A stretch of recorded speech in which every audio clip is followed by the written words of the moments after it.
Hey, what's going on, guys? Crass Businessman here. Today we're going to be talking about the importance of positive influences, which is counter to a previous video where I discussed the destructive power of negative influences. And so to start off, we're going to do the quote of the day. I actually decided to go with two again today. It just felt good. So the first quote is, "I always like to look on the optimistic side of life, but I'm realistic enough to know that life is a complex matter." And that's by Walt Disney.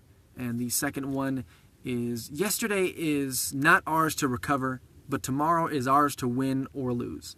And that's by former President Lyndon B. Johnson.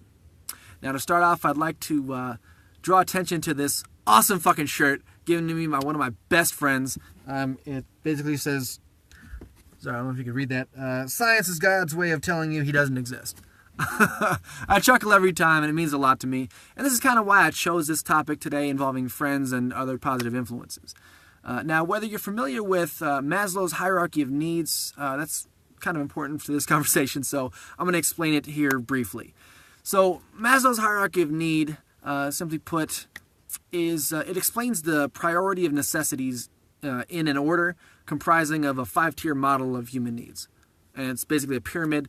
Starting from the bottom, there's the physiological needs such as food, water, shelter. You have to have these in order to survive and live. Once these needs are met, the need for safety and security are the next tier. After this comes the need for belonging. That includes friends and intimate relationships. And then self-esteem needs such as the feeling of accomplishment, prestige. And then finally on the top is self-actualization, which is achieving your full potential and self-fulfillment. Now, after you've been able to feed and clothe yourself, steer clear of the basic dangers, you need a feeling of belonging in relationship and friendship.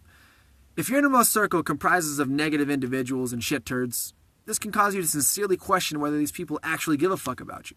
The harsh reality is that if you don't believe that they do, you won't be able to move up to the next tier and you'll be severely inhibited. Now, this is the point in the video that's going to fucking suck. But if you're committed to self-betterment, it's an absolutely necessary step, because the people that you keep in your life are going to have an influence on you. Now, I'll reiterate.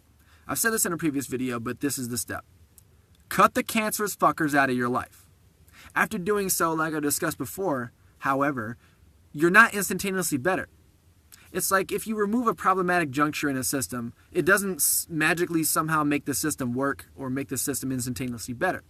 You might discover that after cutting out the crap, you're just left with nothing, kind of neutral. It's not enough to cut out the bad, you have to add in the good.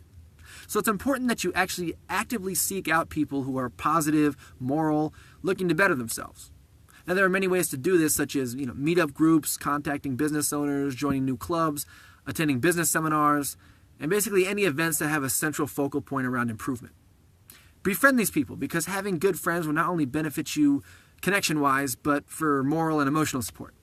Actually, just having friends you can depend on significantly improves your emotional health, even if you rarely speak.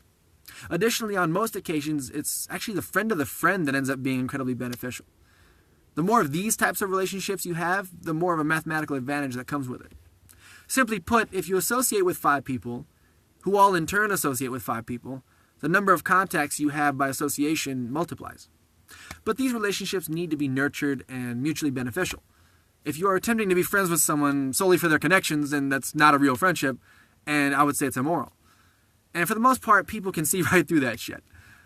So in a weird way, you actually kind of have to be selfless for your friends in order to selfishly benefit. It's kind of weird. I thought that was kind of a clever way of saying that. The takeaway is dedicate serious time and effort into establishing and maintaining healthy friendships and business relationships. This is pivotal in building whatever legacy you're looking to build. That's about it for this video, guys. Happy non-denominationally, federally recognized winter holiday, winter solstice, whatever the fuck. I'm Crass Businessman. Once again, please like, comment, subscribe. Until next time, stay productive.